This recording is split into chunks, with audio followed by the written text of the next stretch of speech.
Saudara, di tengah ramainya bursa bakal cawapres Ganjar Pranowo, beredarlah foto pertemuan antara Erick Thohir dengan Ganjar Pranowo usai ia melaksanakan ibadah haji. Pertanyaannya, apakah akhirnya PDI Perjuangan akan jatuh hati dan memilih sang Ketua Umum PSSI sebagai pendamping Ganjar Pranowo? Dari 10 nama bakal cawapres bagi Ganjar Pranowo, Ketua Umum PDIP Megawati Soekarno Putri nampaknya belum menjatuhkan pilihan.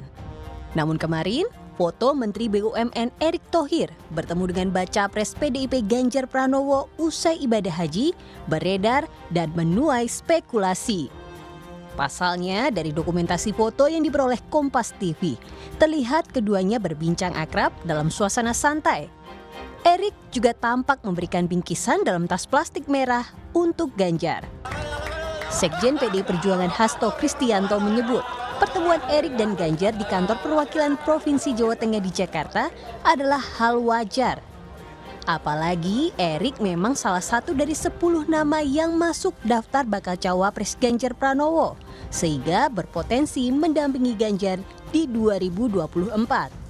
Kalau opsi-opsi dari calon wakil presiden ini bacawa presnya kan Ibu Mega menyebutkan ada 10. Ya, di antaranya kan ada Pak Erick Thohir, ada Pak Sandiaga Uno, ada Pak Erlangga, ada Pak Muhaimin Iskandar, ada Pak Basuki, ada Pak Mahfud MD, kan banyak tokoh-tokoh yang oleh rakyat dinilai memiliki persepsi yang positif. Komplementerinya itu sangat kuat ketika nanti akan digabungkan dengan Pak Ganjar Pranowo. Tetapi ini kan melalui dialog, maka kami katakan bahwa bulan Juli, bulan Agustus ini adalah bulan penggodokan. Ya, di tengah ramainya bursa bakal cawapres, apakah akhirnya PDIP jatuh hati pada sang Ketua Umum PSSI? Publik pun harus menunggu keputusan Ketua Umum PDIP Megawati yang akan mengumumkan langsung cawapres terpilih pada September mendatang. Tim Liputan, Kompas TV.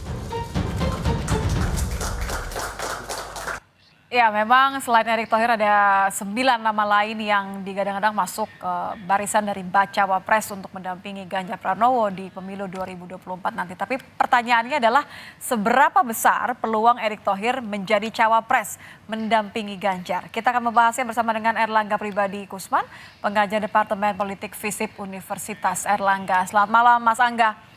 Selamat malam, Mbak. Mas Angga, kita bahas dari fotonya dulu deh. Ini kan langsung beredar begitu kan, karena Pak Ganjar pulang dari ibadah haji, kemudian ada foto ini. Ini kita mengartikannya sebagai gimmick politik atau sinyal nih jadi cawapres? Saya pikir gini, bahwa kalau dianggap semata-mata sebagai gimmick politik atau silaturahmi politik, tentu lebih dari itu. Tapi bukan serta-merta, bukan secara otomatis bahwa ini adalah sinyal penerimaan dan pilihan jatuh kepada Pak Erick Thohir. Saya melihat bahwa Pak Erick Thohir memiliki peluang yang besar menjadi salah satu kandidat bagi Pak Ganjar Pranowo dalam Pilpres 2024. Gitu. Karena ada beberapa alasan.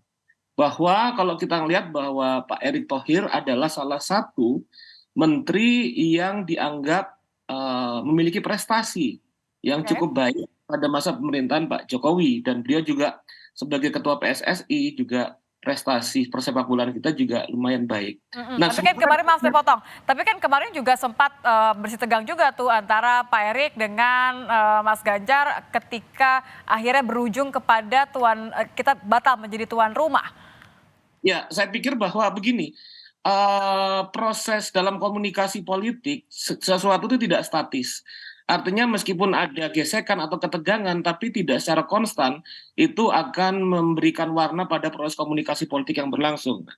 Nah, di sini saya melanjutkan tadi yang saya utarakan, bahwa di satu sisi bahwa Pak Erick Thohir adalah salah satu menteri yang dianggap sukses dan berhasil.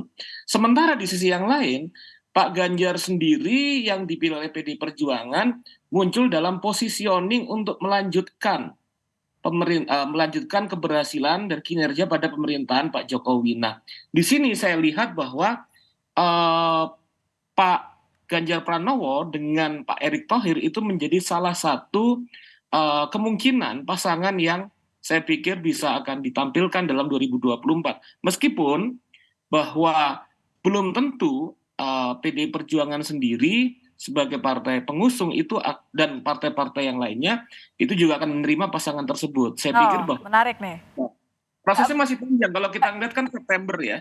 Artinya Iya, katanya ada akan diumumkan September. Tapi kalau menurut Anda, Mas Angga, kenapa alasannya sampai Anda mengatakan belum tentu loh PDI Perjuangan mau menerima pasangan Ganjar dan Erick Thohir? Berdasarkan apa? Ya, karena saya pikir bahwa calon-calon atau kandidat-kandidat dari wakil presiden yang lain bagi Pak Ganjar Pranowo itu juga memiliki kapasitas dan performa yang juga setara lah ya, kuatnya, baiknya. Siapa Contoh yang paling misalnya, setara dengan Pak Erick Thohir? ada beberapa nama, tapi setidaknya misalnya Pak Sandiaga Uno dari Menteri Parekraf gitu, itu juga dianggap sebagai salah satu menteri yang sukses, gitu. Dan beliau juga kemudian memiliki background dan latar belakang yang cukup mirip dengan Bapak Erick Thohir gitu, berbasis pada pengusaha gitu. Dan juga saya pikir bahwa pasangan misalnya Pak Sandiaga Uno ini juga memiliki daya tarik yang cukup kuat misalnya di kalangan milenial. Oke. Atau misalnya calon yang lain misalnya Pak Mahfud MD misalnya, yang juga dianggap sebagai menteri yang memiliki prestasi, kinerja yang bagus dan integritas yang kuat. Nah, saya pikir di antara pilihan yang ada masih banyak, di mana kita bisa melihat ada pilihan-pilihan wapres yang cukup mumpuni, yang cukup baik, yang akan coba dipertimbangkan oleh baik PDI Perjuangan ataupun Pak Ganjar Pranowo. Oke, kalau Anda melihat satu sisi Erick Thohir dipandang sebagai menteri yang sukses, bisa menerima tongkat estafet dari Presiden Joko Widodo saat ini. Tapi kalau di mata partai, kita nggak ngomongin koalisinya dulu deh. Ini kan karena PDI cukup mampu untuk kemudian menentukan sendiri. Seberapa besar kemungkinannya mereka akhirnya akan melihat Erick Thohir aja deh gitu. Ya, ada beberapa kalkulasi ya. Pertama misalnya bahwa dilihat pola koalisi atau pola kerjasama yang dibangun gitu, yang mengusung pasangan dari Pak Ganjar. Misalnya sampai saat ini PDI Perjuangan baru sama P3 gitu kan. Nah, P3 misalnya sekarang ini sedang mengusung Pak Sandiaga Uno. Ya. Nah, di situ kemudian misalnya ketika muncul nama Pak Erick Thohir misalnya, tergantung pada bagaimana negosiasi dan dialog antar partai-partai pengusung. Itu menjadi salah satu variabel yang akan menentukan. Kedua, kalau kita melihat sinyal yang coba ditampilkan oleh Ibu Megawati Soekarno Putri bahwa komposisi yang akan muncul adalah nasionalis dan religius gitu. Ya. Artinya di Ini sini bisa akan, nggak terpenuhi dengan adanya Erick Thohir? nah, kalau dalam konteks ini maka akan kita lihat sampai seberapa kuat dukungan dan legitimasi baik dari kekuatan-kekuatan misalnya religius itu dimanifestasikan dengan partai Islam gitu, atau ormas Islam NU dan Muhammadiyah misalnya. Tapi seberapa kuat misalnya baik partai ataupun ormas-ormas itu akan mendukung calon dari wakilnya. Baik misalnya tadi Pak Erick Thohir atau Pak Sandiaga Uno atau misalnya Pak Mahfud MD. Nah, itu juga akan menentukan, apalagi kemudian itu menjadi tekanan awal dari Bu Megawati Soekarno Putri pada saat awal deklarasi. Oke, jadi menurut Anda singkat saja, seberapa besar efeknya bagi pemenangan Ganjar atau diterima relawan PDI Perjuangan nggak nih nanti kira-kira kalau Erick Thohir ini? Saya pikir kalau misalnya sudah menjadi keputusan, saya pikir akan diterima, akan solid. Nah, kan ini prosesnya ini. Proses sampai pada keputusan misalnya bulan September, siapa yang akan dipilih gitu. Nah, di sini saya pikir bahwa masing-masing tentu udah siap. Kayak misalnya Pak Erick Thohir sendiri juga misalnya memiliki pendukung atau relawan yang mendukung beliau gitu kan. Tinggal kan yang kita lihat adalah komposisi misalnya partai politik pendukungnya siapa.